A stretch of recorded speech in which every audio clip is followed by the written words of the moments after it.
Scientifically, the unborn are distinct living whole human beings. Philosophically, there is no essential difference between the embryo you once were and the adult you are today that would justify killing you at that earlier stage of development.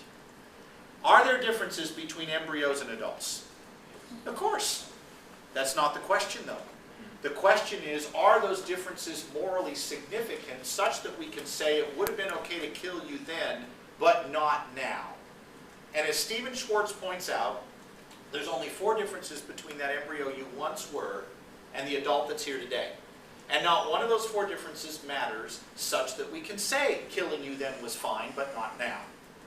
Schwartz says there's a difference of size, there's a difference of level of development, there's a difference of environment, meaning where you're located, and a difference of degree of dependency. Think of the acronym SLED, and you'll remember these 4 differences. SLED. Size, level of development, environment, degree of dependency.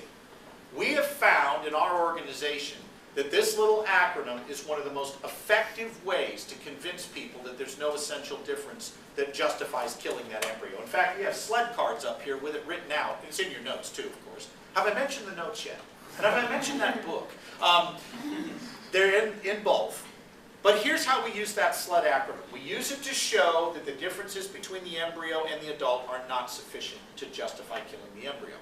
Size, there's your S in the SLED acronym. You were smaller as an embryo, but since when does body size as a matter of principle justify killing you? Men are generally larger than women. We don't think men have more basic rights than women do.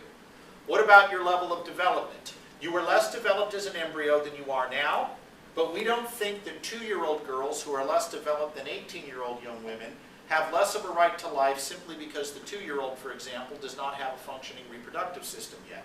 Does it follow we can kill the 2-year-old, or that the 2-year-old has less of a right to life than the 18-year-old simply because she's less developed? I often remark to high school audiences when I talk to them. I say to the high school kids, you are less developed than your parents. You are less developed than your parents physically, and you're less developed than your parents intellectually, which comes as a complete shock to all of them. But the truth is, you don't reach your intellectual peak until your mid-40s. Does it follow then that the parents have a greater right to life than the kids? Absolutely not. I know some of you are looking at me going, wait, you just hit 50. You're on the backside of that slope now, aren't you? Be careful. Size, level of development. What about environment, where you're located? You were once in the womb, now you're out. But how does where you are determine what you are? Senator Orrin Hatch, in defending embryonic stem cell research, said, anything conceived in a petri dish is not a human being.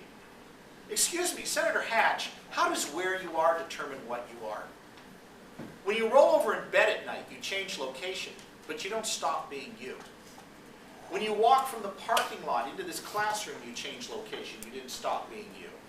If that's true, how does a journey of 8 inches down the birth canal suddenly transform you from non-human, non-valuable entity that we can kill to valuable human one that we can't? The answer is, it can't. If you weren't already human and valuable, you're not getting there by changing your address. And finally, degree of dependency. You once depended on your mother for survival. But as a matter of principle, how does depending on another human being mean you have no right to life and we can kill you?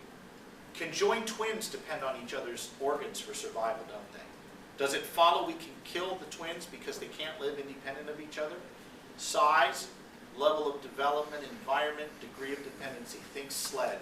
Those are the only 4 differences between that embryo you once were and the adult you are today, and not one of those 4 differences justifies killing you at that earlier stage of development. That's our pro-life case. Scientifically, we are distinct, living, whole human beings from the very beginning. Philosophically, there's no relevant difference between the embryos we were and the adults we are today that justifies killing us at that earlier stage. And we use the SLED acronym to demonstrate that.